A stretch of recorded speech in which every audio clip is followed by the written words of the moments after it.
The debate may now continue. I now call Lee Anderson. Thank you, Mr. Chair.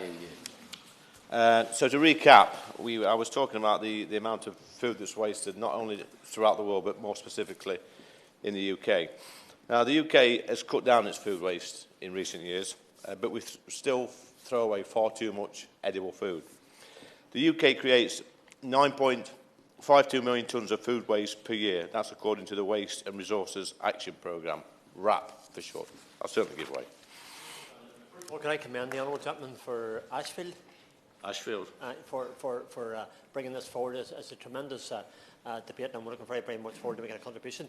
But does the honourable gentleman recognise that the likes of Asda's, Tesco's and some of the other shopkeepers, the larger shopkeepers, already have a system in place? In my constituency of Strangford and Newton Ards Town, all the stuff that's coming near at the end of date on the day is put out to the community groups, and the community groups can take advantage of that. So some of the big stores are already making steps in the right direction. I thank my honourable friend for his intervention. Yeah, I mean, I'm going to speak about big stores like Asda later on in my speech, but you're quite right. They are doing their bit at the moment. I'd like to see them do a little bit more, but I'll come on to that later. The wasted food that we did talk about is disposed, a lot of it's disposed during the manufacturing process.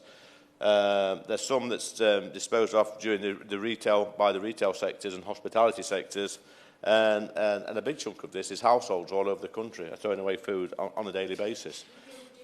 Certainly give way. Congratulating him on bringing this debate forward, and what he says about waste food is very important.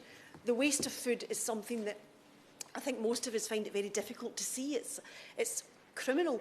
But to share my concern, and he may not be aware of this, but on Scottish television last summer, there were news stories over a number of weeks about soft fruit rotting in the field because of a lack of seasonal agricultural workers to pick it. And does he not agree with me that we need to take action to get workers in to pick that fruit?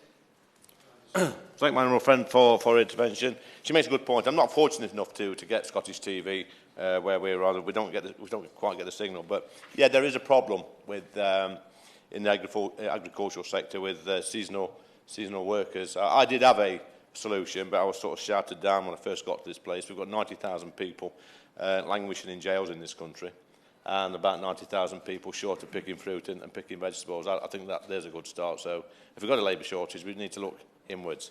But I move on. The hospitality sector alone tosses away about £3.2 billion a year of food, according to WRAP. Households can cause 70% of the UK's food waste, throwing away around 6.6 million tonnes of food, of which 4.5 million tonnes is actually edible. That's far too much, especially at a time when nearly 70% of the UK households are worried about their energy prices. I'm worried about my energy prices. It means some people think it may mean that they're not able to buy enough food to carry on, according to the Food Foundation. That's overall 6.4 million tonnes of completely edible food is thrown away every year. I think that's criminal. The consumable food that we waste costs the UK about £19 billion a year, and that adds up to £284 for every single person in this country. Households alone got rid of edible food worth £13.8 billion. If you split that between all of the UK's 28.1 million households, each home would save £491 per year. Food waste presents a significant problem due to the volume of waste that is produced each year. In fact, the UK alone, it's estimated that we throw away around 9.5 million tonnes of food waste annually. Most of this food waste will end up at a landfill, which is already overcrowded. Now, every day I get messages, I get emails, messages on social media from people saying that we have starving children in the UK and that we voted not to feed school children. This is dangerous and misleading. I will give it. Wait, and I congratulate him for securing this really important debate. The Food Foundation published an opinion poll today, actually, on extending free school meals to every child whose household is on universal credit. And that poll showed that in his own constituency, almost 8 in 10 of his constituents support that policy, with more than a quarter of children in his constituency living in poverty. Will he join me in calling on the Chancellor to extend free school meals to every child living in poverty? thank my honourable friend for her intervention. There is this myth in this country that if people are on universal credit, they are in poverty. And I'll dispel that myth right now. We have people, not just in my constituency, all over the country that's on universal credit that's got a household income of over £40,000 a year. Now, that's not poverty. People in London on universal credit, if they work a few hours, there's a loophole in the universal credit system. They can top their wages up by £30,000 a year. That is not poverty. So being on universal credit alone is not an indicator that a family are in poverty. So I totally dismiss that idea. But I do admit that some families in this country are struggling and they need our support. I recently visited, well, I say recently, a few months back, I visited a school in Ashore because concerned parents had contacted me because the breakfast club had been stopped. Now, they'd stopped providing free breakfast because the private funding they secured had run out. And these parents were concerned, not about their own children, they were concerned about the more disadvantaged children, the poorer families in the area. So I contacted the school and I asked what I thought was a reasonable question. And my question was, why are you giving children a breakfast, every single child in the morning a breakfast? I didn't get breakfast. My kids got a breakfast at home. It's something that's new to me. So they told me that people were struggling to feed their own children at home. And they also said, I also asked them, have you asked for a donation from any of the families? Because the families I was speaking to wanted to make a donation to the school. They said no. And when I asked them why they not asked for a donation, they couldn't answer me. And then I asked, why are some families unable to feed their children at breakfast? Why can't they give them a slice of toast or whatever? And they struggled to answer me. Then eventually they said, well, it's the cost of living crisis, isn't it? And I thought, well, Weetabix and a bowl of milk, what does that cost? Not even the 30p that I'm famous for. It probably costs a lot less than that. So I went on to ask, because I want to help. I went on to ask if I could meet these parents that were struggling, to give the whole holistic approach and see where they were going wrong, see if we could help, see if they got debt problems, budgeting problems, social problems. That's nearly 4 months, and still nothing back. And why have we got nothing back?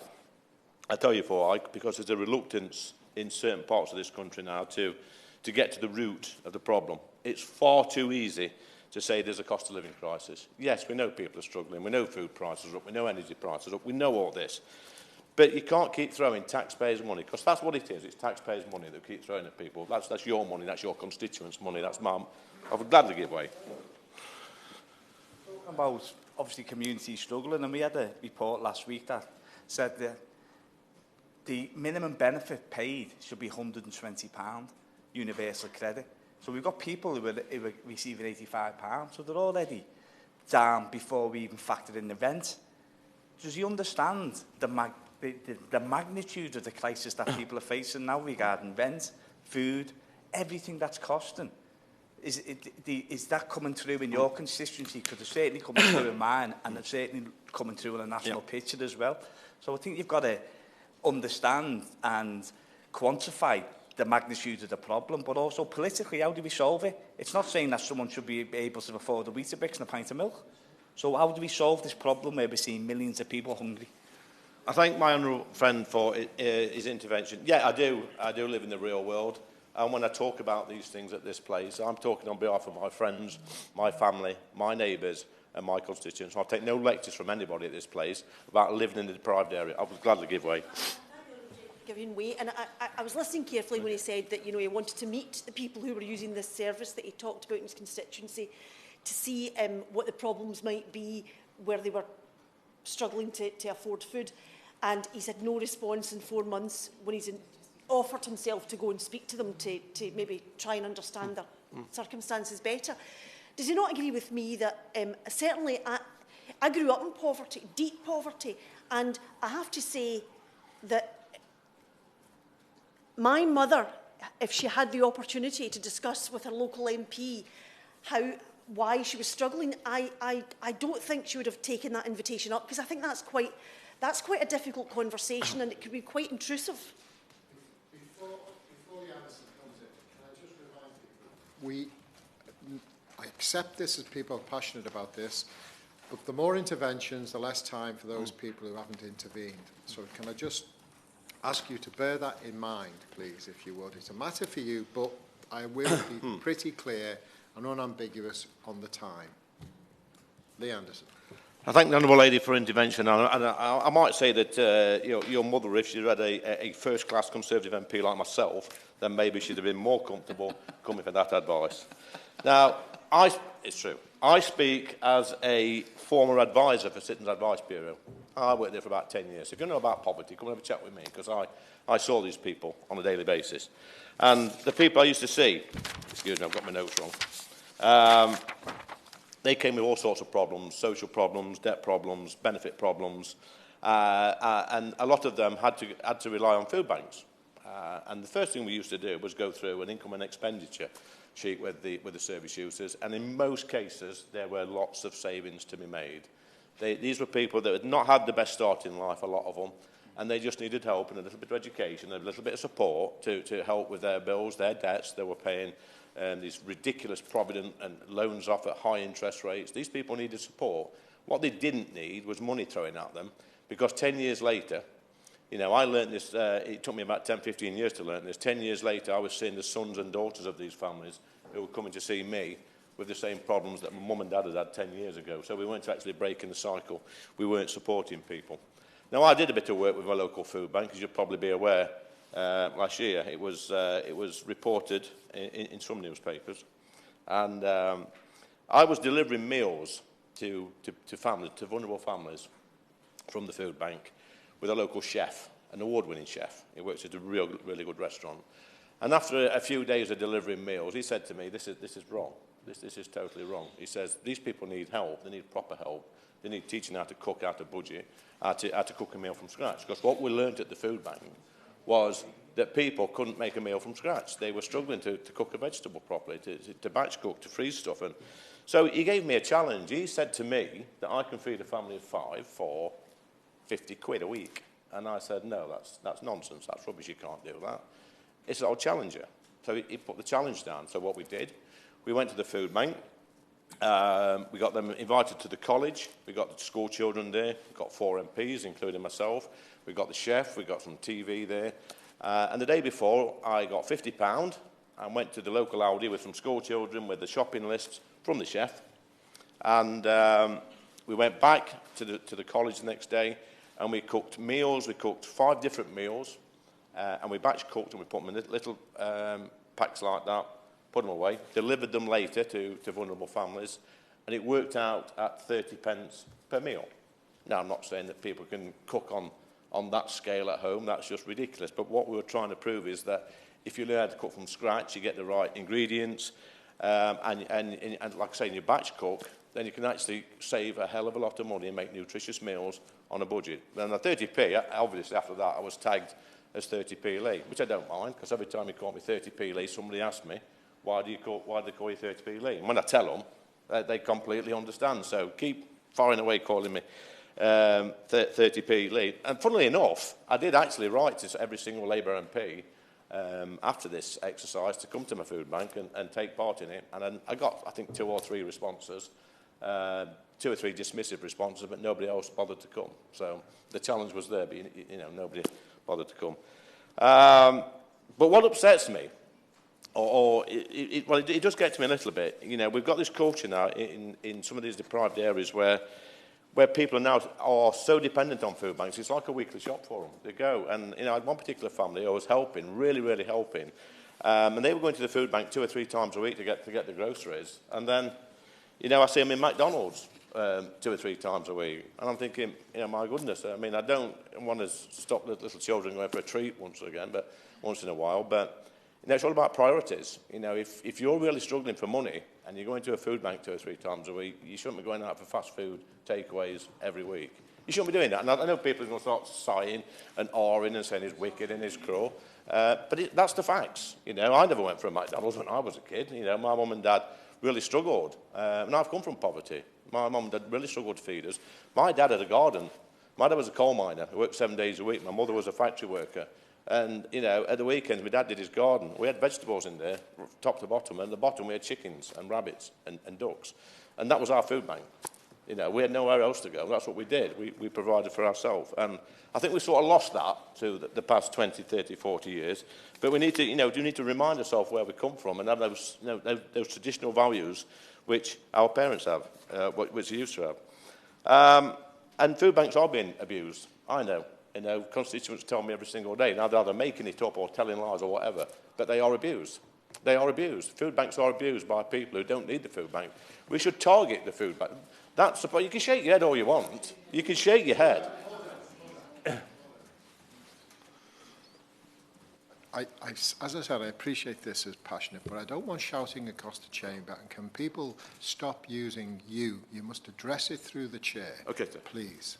Thank you. Lee Anderson. Thank you, Chair. I do apologise. I do get passionate about this subject. It's something that's close to my heart. We look at deprived areas, such as Ashfield and Mansfield and Bolsover, and many of the red wall seats that are very deprived. And they're deprived for a reason, obviously, and we know why that is, but I'm not going to go into that detail at the moment. But what we will see is more and more fast food outlets springing up everywhere. We've got McDonald's, we've got KFC. You know, in my area alone, they're springing up every 10 minutes. These are in deprived areas. Why are they coming to these areas? Because there's a market there. You know, we say that poorer people tend to use these places. I know that's true, and that's true. Food bank use is increasing in places like Ashfield. We know that. Yet, obesity is increasing in the same areas. Why is that? Why is obesity increasing in these areas, in these poor areas? What we need is a proper food strategy in this country, and I don't think we've had one for years because, you know, well, we've not had one for, well, whatever, since the 1970s. And you can laugh and you can giggle and you can scoff, but it's true. Why was it in the 1970s that at schools, the schools I went to, all over Nottinghamshire, you know, we didn't have obese children. We were fit, we were healthy, we didn't have much money, we had less junk food, we had a better diet, we had healthier lifestyles. Yeah. You do realise Henry Dimbleby gave the government last year a national... Henry Dimbleby gave the government last year a national food strategy, which took about 4 years to complete. Yeah. That's there. Yeah. The government have got that. Yeah. That's your food strategy. Maybe it was a poor choice of words. What I meant was we've not had this proper culture in this country for decades about, you know, about personal responsibility of feeding ourselves. You know, I like to hark back to the days when I was growing up, because that's what's in my mind at this moment in time. You know, we were a lot poorer, we had less money, and we had less food, but we seemed to manage okay. And I think we could all do a little bit more. Well, whatever. You can keep chipping away all you want, mate. So I hear this nonsense about the junk food, the processed food, is cheaper than fresh food. And it's not. And the chefs I speak to say that's absolute rubbish. You can go and buy a bag of veg that's still now for a couple of quid and a bit of meat, and you can make wholesome, nutritious meals, you know, and batch cook, which is what I've done before, it's what parents have done before. And you know, we can do that with a little bit of effort, a little bit of education, a little bit of training. Now, people always bleat on about the government all the time. I'll give way. Member for giving way again. He's been very generous with his time.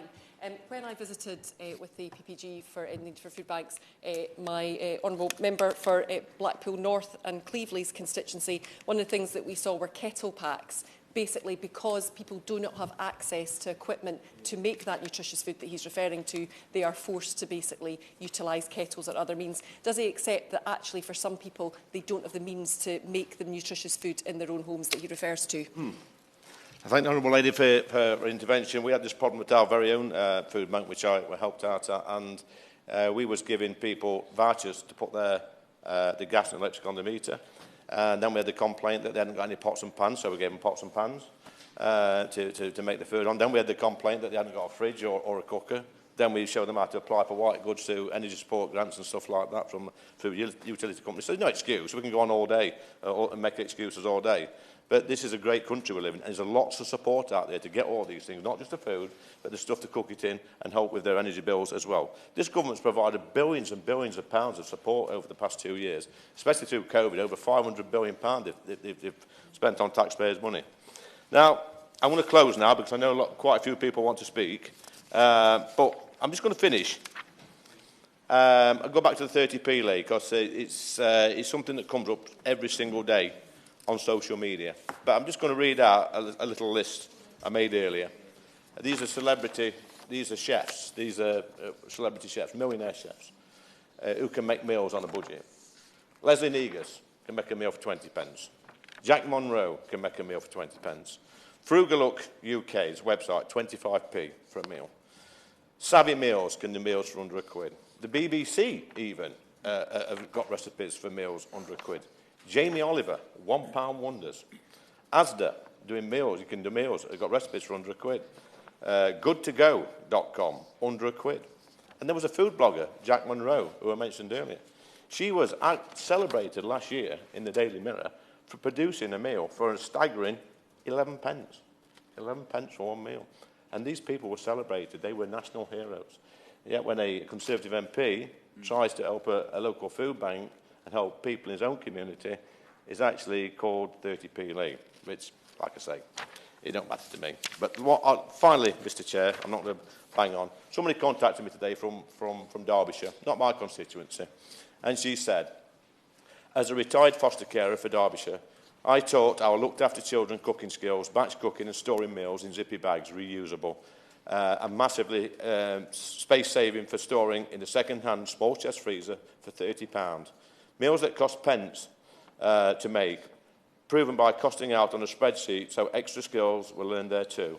The key is the motivation to do this type of cooking when you can make the time. But the advantages of convenience and cost speaks for itself. They could feed themselves when independent for £20 a week, indisputable. What a great lady. Thanks, Chair. Thank you. It's 1, 2, 3, 4, 5, 6 people who want to speak. I'll be calling the